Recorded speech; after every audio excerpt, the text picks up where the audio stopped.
여섯째 나팔 재앙이 바로 에스겔 38장에서 예언해 놓은 전쟁입니다.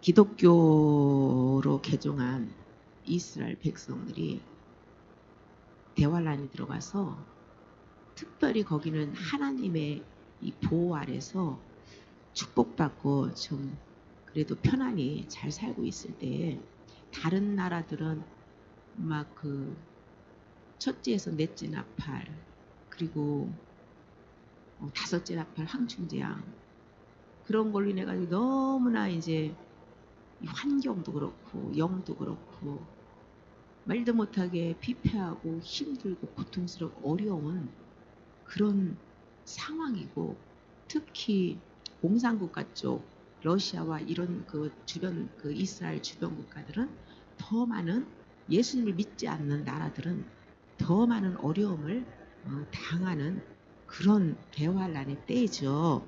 그때에 특별히 그때 더 하나님의 이 전 3년반의 은혜를 받는 나라가 이스라엘이거든요. 이 이스라엘을 고토로 들어가서 그때 성령을 부으시고 전 3년반의 구원을 두 중에 내서 시키기 때문에 그때 그쪽에 다른 그 이방 그 주변 국가들 어려움 당하는 국가들이 볼 때 이스라엘이 너무 편안하게 잘 먹고 잘 사는 것 같이 그렇게 누리면서 있으니까 러시아를 비롯한 동유럽 아랍 국가들이 이제 침공을 해 들어오는 거죠. 하나님께서 그들을 끌어내서 전쟁을 일으키는 재앙이죠. 그래서 러시아와 동유럽 아랍 국가들이 바로 그 이스라엘을 침공한다는 것을 에스겔 38장에 기록이 되어 있어요. 그냥 뭐 우리가 그때 3차 대전과 같은 여섯째 나팔 재앙이 뭐 동유럽 아랍 국가 뭐 러시아와 EU와 이스라엘이 같이 연합해 가지고 싸우는 전쟁이다. 우리가 그냥 사람이 꾸며낸 얘기가 아니라 그것이 주님이 에스겔 38장에 예언해 놨다는 거예요. 에스겔도 다니엘도 다 이렇게 예언을 해놓은 그대로 하나님이 예언한 대로 이루시는 거예요. 그래서 38장이 좀 딱딱하고 지루하지만은 그래도 우리가 알고는 지나가야 되는 부분이잖아요. 그러니까 38장에 보면 여호와의 말씀이 내게 임하여 이르시되 인자야 너는 마곡 땅에 있는 로스와 메섹과 두발 왕 곧 고게게로 얼굴을 향하고 그에게 예언하여 이르기를 여기서 보면 일단 마곡 땅 이 마곡 땅에 있는 로스 흑해 북독방에 있는 지역이 마곡 땅인데 로스가 바로 러시아 그러니까 옛 이름이죠. 지금 말하고 있는 거 이 당시는 지금 현재의 이름을 옛 이름이 바로 로스는 러시아고 그 다음에 메색은 모스크바고 두발은 터키고요. 그 지역의 구소련 지역의 통치자가 바로 고기예요. 고객에 예언을 하라는 거예요. 에스겔에게. 주 여호와께서 이같이 말씀하시기를 로스와 메섹과 두발랑 고가 내가 너를 대적하여서 하나님은 이미 에스겔 그 당시부터 이미 멸망시키기로 계획을 하셨다는 걸 알 수가 있죠. 너를 대적해서 너를 돌이켜서 갈고리로 내 아가리를 꿰고 너와 말과 기마병 또 내 온 군대를 끌어내되 완전한 갑옷을 입고 큰 방패와 작은 방패를 가지며 칼을 잡은 큰 무리와 그들과 함께 한 방패와 투구를 갖춘 그 다음에 또 연합군 바사, 구스, 붓 여기가 이 바사가 이란, 이라크, 중동 아랍 지역이에요. 그리고 구스는 수단, 이디오피아, 이집트 동북방 지역이고 붓은 리비아와 나이지리아의 이 서북 아프리카 지역을 말하고 있습니다.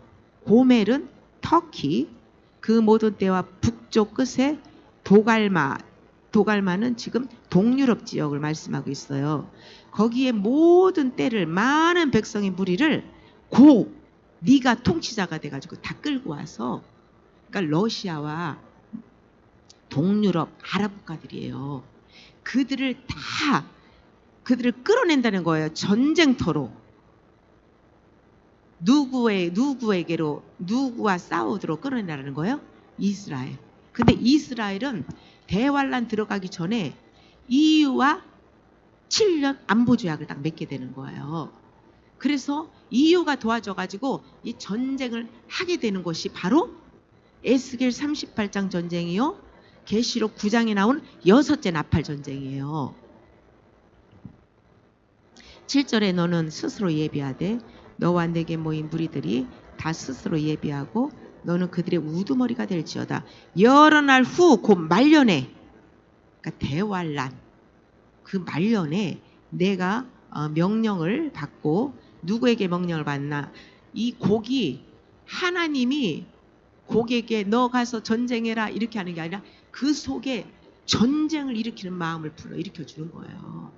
그래서 그 명령을 받고 그 땅 그 오래 황폐하였던 이스라엘 산에 이르리니 그 땅 백성은 칼을 벗어나서 여러 나라에서 모여 들어와서 이 공중 강림할 때까지는 그 이스라엘 그 백성들은 다 자기 땅으로 돌아가가지고 이제 그때 대환란 들어가면 그 다음부터 이스라엘 백성들에게 성령이 이방 민족들을 구원했던 성령의 역사가 이스라엘로 돌아가 버리는 거예요. 그래서 그들이 이제 거기서 영이 육도 좀 다른 나라의 재앙을 받을 때보다 편하고 영도 성령을 받으니까 이제 죄의 칼 여러 가지 재앙에서 이제 벗어나서 주님 안에서 평안이 거하는 거죠. 그때 두 증인에서 복음을 받아들이게 되고요. 그때 전 3년 반 동안 그렇게 이스라엘에서 하나님 예수님을 믿는 거죠. 예수님을 안 믿고 하나님을 믿었던 그 유대인들이 예수님을 영접해서 성령이 안에 오니까 성령이 부어지니까 그 영혼들이 평안하게 그렇게 살고 있을 때예요.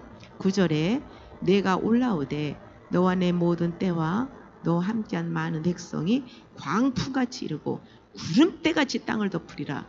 그 계시록 9장에 보면은 2만만이 동원을 하잖아요.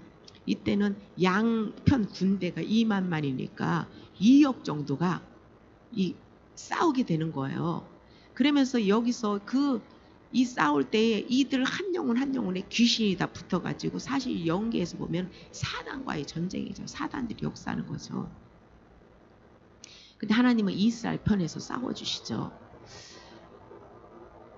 10절에 주 여호와께서 이같이 말씀하셨느니라. 그날에 내 마음에서 여러 가지 생각이 나서 악한 꾀를 내어 말하기를 내가 평원에 고을들로 올라가리라. 성벽도 없고 문이나 빗장도 없어도 염려 없이 다 평안히 거주하는 백성에 나아가서 물건을 겁탈하며 노력하리라 하고 내 손을 들어서 황폐하였다가 지금 사람이 거주하는 땅과 여러 나라에서 모여서 짐승과 재물을 얻고 세상 중앙에 거주하는 백성을 치고자 할 때에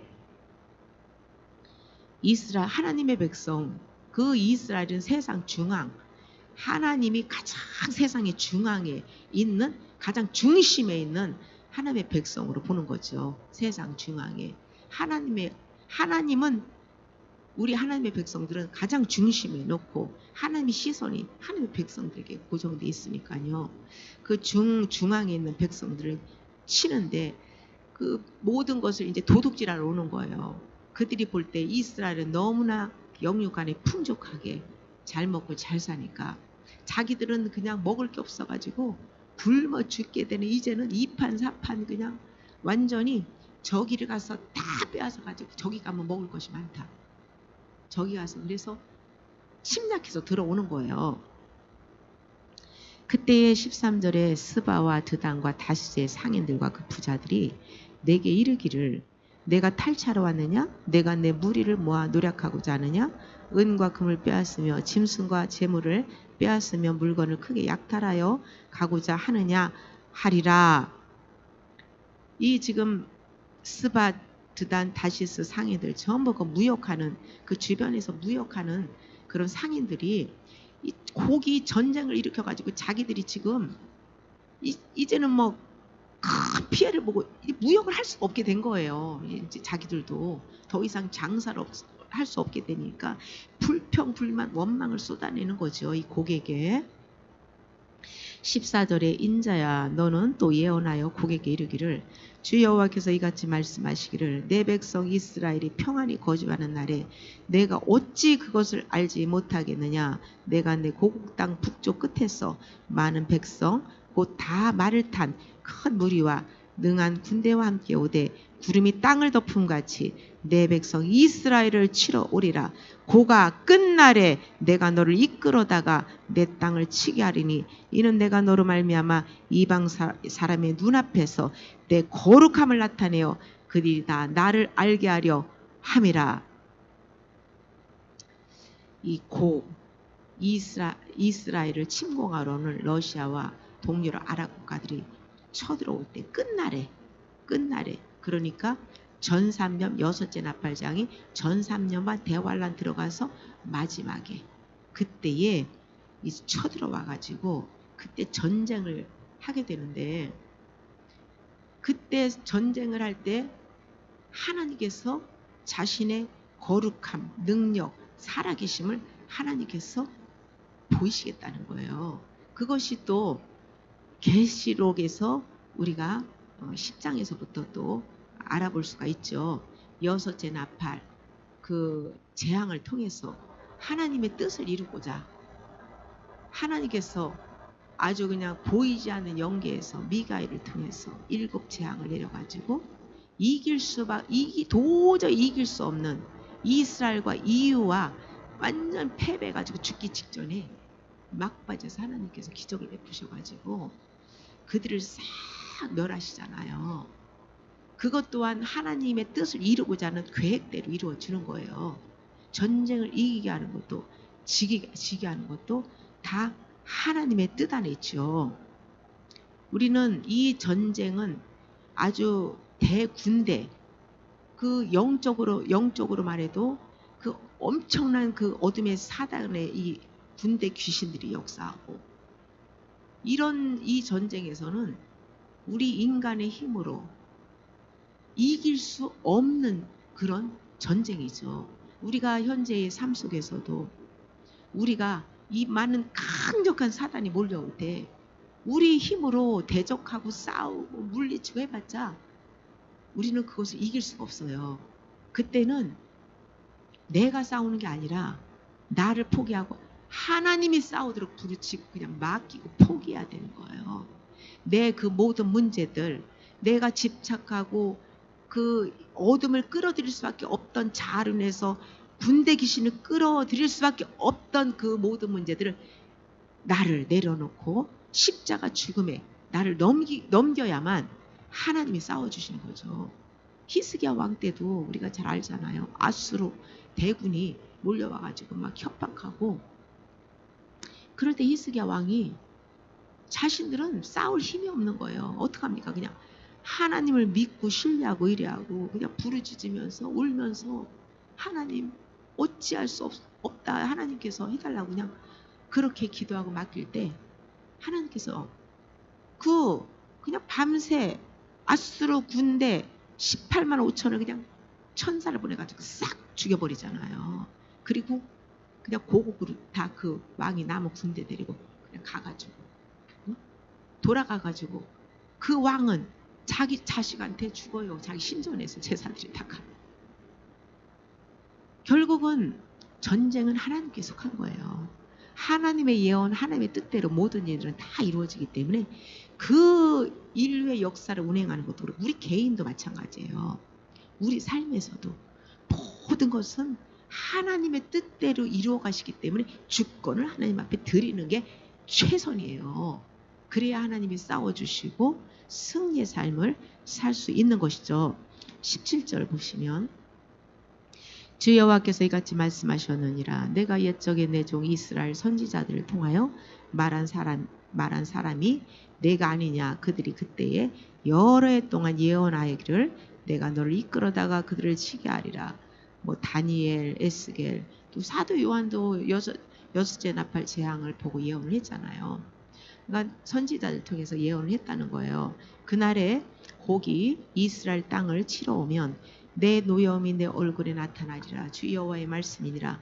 내가 질투와 맹렬한 노여움으로 말하거니와 그날에 큰 지진이 이스라엘 땅에 일어나서 큰 지진이 그 이스라엘 그 땅에만 일어나는 게 아니에요. 지금은 핵전쟁 현대 무기로 싸우기 때문에 그냥 자기 나라에서도 그냥 쏴요. 그 나라까지 전부 글리 다 가서 그 자리에서 싸우는 재래식 그 전쟁이 아니란 말이죠. 그렇기 때문에 그 주변 싸우는 그 국가들, 뭐 러시아나 뭐 동유럽이나 아랍이나 EU나 뭐 그 유럽 그 싸우는 그런 데에 다 그 지진이 일어나는 거예요. 그러므로 이 전쟁은 여기만의 문제가 아니라 전 세계에 다 그 영향을 미쳐가지고 전부 다 그 영향을 받고서 큰 어려움을 당하면서 3분의 1이 세계 3분의 1이 죽게 되는 거예요. 이 전쟁을 통해서. 바다의 고기들과 공중의 새들과 들의 짐승들과 땅에 기는 모든 벌레와 지면에 있는 모든 사람이 내 앞에서 떨 것이며 모든 산이 무너지며 절벽이 떨어지며 모든 성벽이 이 땅에 무너지리라. 막 그냥 이 엄청난 전쟁으로 인해 가지고 진짜 막 하늘이 막 이 하나님께서 예언을 하늘이 말리는 것 같은 진짜 뭐 이 빛이 육적인 그 이 빛도 사라지고 영적인 빛도 은혜도 사라지고 아주 이 전쟁으로 인해 가지고 너무나 큰 전 세계가 뭐 불신자는 말할 것도 없고요.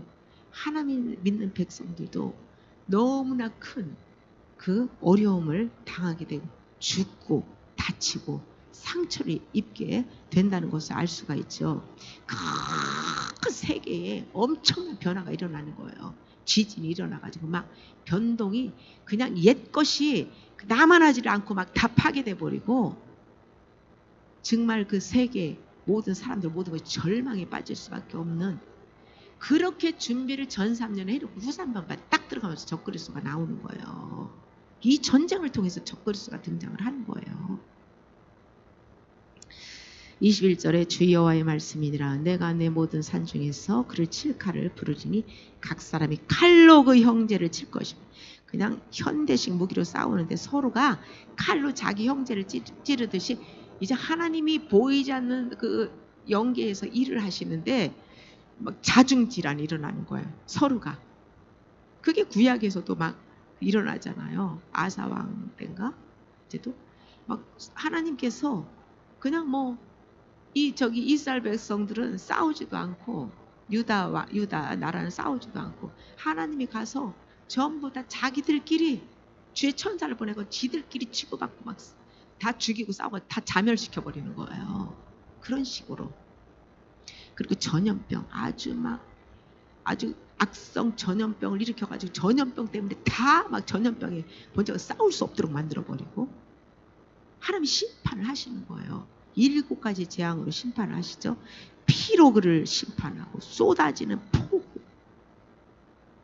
그냥 폭우로 인해 가지고 막 전쟁을 그 속에서 전쟁을 할 수밖에 없는 그리고 전쟁에서 질 수밖에 없게끔 만들어버리는 거죠. 아랍과 그 동유럽 러시아가 완전히 EU와 이스라엘을 갖다 점령해서 완전히 이제는 이길 수밖에 없는 그 상황에서 이렇게 막 폭우 자연재해나 막 서로 죽이게 하고 지진을 일으키게 하고 큰 엄청난 우박덩이를 갖다가 쏟아붓고 그리고 불과 유황으로 막 핵무기로 해가지고 사단이 지옥의 이 핵무기 사단이 막 이 역사를 하는데 핵무기로 해가지고 그 전쟁 무기로 해가지고 막 다 그들을 멸망시키고 그런 식으로 해가지고요 그와 그 모든 무리와 그와 함께 있는 많은 백성에게 비를 내리듯 하리라. 이같이 내가 여러 나라의 눈에 내 위대함과 내 거룩함을 나타내어 나를 알게 하리니 내가 여호와인 줄을 그들이 알리라. 에스겔 30발장에 나오는 이 전쟁 이 전쟁은 모든 사람들에게 다 전 세계가 영향을 주는 전쟁인데 왜 하나님이 이 전쟁을 일으키며 이 전쟁을 통해서 하나님이 원하시는 뜻이 무엇인가를 우리는 깨달아야 되죠. 그것은 지금도 개개인이 우리는 대환란을 지금 이렇게 연단을 받고 있는 영혼들은 대환란을 지금 경험하고 그것을 겪고 있는 것이거든요. 주님의 목적은 회개예요. 회개고 대환란을 일으키는 것은 이 죄악 세상을 심판한 다음에 천년왕국을 세우기 위한 목적이 있고요. 그리고 우리 하나님의 백성들을 연단해가지고 정결하게 해서 완전히 그 영혼들이 주님의 마음, 주님의 성품으로 인격으로 완전히 변화시키는 하나님의 뜻이 있죠. 그렇기 때문에 우리는 회개를 해야 되는 거예요. 지금도 많은 그 어둠의 영들이 내가 감당할 수 없을 정도로 정신적으로 육체적 환경으로 그렇게 시험이 오고 어려움이 올 때 바로 하나님은 우리가 회개를 하면 그것이 연단이 되는 거거든요. 그러니까 지금부터 우리는 회개를 하는 영혼이 휴거가 못 돼서 신부 준비가 안 돼서 환란에 들어가도 회개를 하는 영혼이 그 당시에 그 전쟁에서는 이 여섯째 나팔 이 전쟁이 두 번째 과정의 큰 연단이거든요. 이것이 바로 이스라엘 백성들이 출애굽해서 광야로 나왔을 때 두 번째 연단 아말렉과의 싸움이에요. 그렇기 때문에 지금부터 회개해가지고 모든 그 죄를 짓게 만들었던 그 정욕들, 그런 나의 모든 죄들을 지금부터 회개해서 내려놔야 되는 거죠. 말씀을 소리내서 읽으면서 회개를 해야만 그때의 대환란에 들어가도 이때는 나 연단 패스했기 때문에 그때는 평안하게 지나가는 거예요. 그러니까 하나님은 그 심판을 하실 때에 조절을 하시는 거예요. 이 나라마다도 조절을 하는 거예요. 하나님을 안 믿고 하나님을 대적하는 데는 막 더 많은 재앙을 쏟아부어 가지고 이 가뭄 재앙이든 황충 재앙이든 모든 어려움을 더 많이 주는 거고, 오히려 하나님을 잘 믿는 기독교과는 좀 약하고, 개인적으로도 마찬가지예요. 개인적으로도 하나님을 경외하고 죄를 회개하는 영혼들은 환난 속에 있어도 마음이 평안하고 그리고 보호를 받고요. 왜냐하면 주님이 개개인마다 모든 걸 다 그 속에서도 조절을 해가지고 다루시는 거예요. 똑같지 않다라는 걸 알아야 됩니다. 그게 바로 하나님의 공이고 공평이에요. 그러므로 우리는 하나님으로부터 은혜를 받으려면 지금부터 부지런히 회개를 해야 된다는 거예요. 예레미야 6장 8절에 보시면 예루살렘아 너는 훈계를 받으라. 훈계. 그리하지 아니하면 내 마음이 너를 싫어하고 너를 황폐하게 하여 주민이 없는 땅으로 만들리라. 예루살렘은 저와 여러분들이잖아요. 예수님 믿는 영혼들.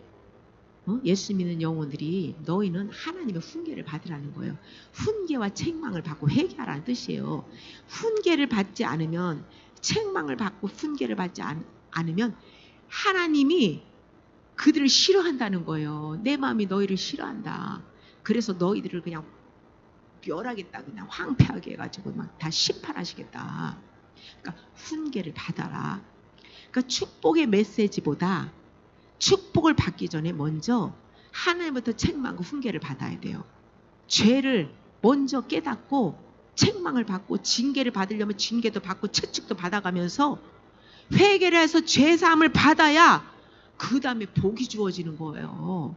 그런데 훈계도 받지 않고 어떤 그 하나님부터 지은 죄에 대해서 그에 따른 합당한 공의가 내 안에 세워지지 않은 상태에서 복이 주어졌다. 그 복은요 오래 못 갑니다. 그리고 복 때문에 망해요. 하나님은 하나님의 방법은요 반드시 회개한 후에 복이에요. 처음에 복을 줘도 싹 걷어갑니다. 그래서 회개시켜가지고 주님이 다시 주시는 거예요. 그래야 그 복이 유지가 되고 하나님을 찬송하고 영광 돌리는 복이 되는 거죠. 그러나 내가 회개하지 않은 그곳에 복이 주어진다. 그러면 그 복은 나를 오히려 그 복 때문에 내가 멸망으로 가는 거예요. 그것이 구약이 예언한 곳에 나와 있는 말씀들이에요. 그런데 영혼들은 회개하기를 싫어합니다. 아주 책망의 소리, 훈계의 소리는 듣기 싫어해요. 그러니까 주님이 뭐라고 말씀합니까? 예레미야 6장 10절에 내가 누구에게 말하며 누구에게 경책하여 듣게 할꼬 보라 그 귀가 할례를 받지 못하였으므로 듣지 못하는도다. 보라 여호와의 말씀을 그들이 자신들에게 욕으로 여기고 이를 즐겨하지 아니하니 그러므로 여호와의 분노가 내게 가득하여 참기 어렵도다. 책망 훈계를 못 기에 할례를 받지 못해가지고 좋은 소리만 들으려고 해요. 책망 훈계를 못 들어. 책망 훈계를 하면 그러면 뭐라고 하냐? 하나님이 나를 욕한다고. 욕으로 여기는 거예요. 욕으로. 지금 이 시대에 하나님의 이 백성들이 하나님의 말씀을 모르고 모르고 상처와 어둠으로 회개를 안에 가득 차 있으니까 이 칭찬의 소리만 듣기 좋아하지 어떤 하나님이 책망하고 훈계를 하면요 진짜 욕으로 여기는 거예요. 그러면서 나를 치는 설교를 한다고 나를 향해서 시험 들어가지고 도망가 버려요. 그런 식으로 책망의 소리 우리는 훈계의 소리를 달게 들어야 그 영혼이 회개하고 변화되고 은혜 받고요. 그런 영혼들이 천국 가는 거예요.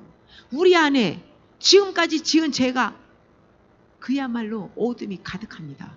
선악과로 우리는 덮여져 있는 것을 벗겨내야 되는 거예요. 싹 벗겨서 우리의 그 벗겨진 만큼 하나님의 형상으로 우리는 이렇게 우리 옛사람의 죄가 싹 벗겨져야 주님이 재창조된 그리스도의 형상으로 빚어진 하나님의 아름다운 자식이 새롭게 탄생돼서 나오는 거예요. 그러므로 그것을 다 벗겨내려면 어떻게 해야 돼요? 회개의 메시지를 계속 들어야죠. 책망과 훈계를 받아야죠. 그리고 이 하나님의 이 책망이 말씀 속에서도 책망하지만 삶의 현장에서도 책망하잖아요. 사람을 통해서 찌르잖아요. 자존심 상하게 하잖아요. 기분 나쁘게 하잖아요. 이게 바로 누가 책망하는 거예요? 주님이 책망한다고 말씀하고 있잖아요. 그러니까 누가 나를 기분 나쁘게 해서 자존심을 딱 건드리면 그 사람이 책망하지. 하나님이 나를 책망하시는구나. 이렇게 바로 받고 하나님이 또 왜 이 소리를 듣게 했지? 왜 내 이 자존심을 상하게 했지? 이걸 발견해야 되는 거예요. 그래서 그 문제를 하나님 앞에 내려놓고 회개하고 우리에게 다가오는 모든 질병과 사건은 하나님이 보내신 걸 알아야 돼요. 전부 하나님 허락하신 거예요. 사단이 역사하는 것도 미혹당하는 것도 하나님이 허락한 거예요.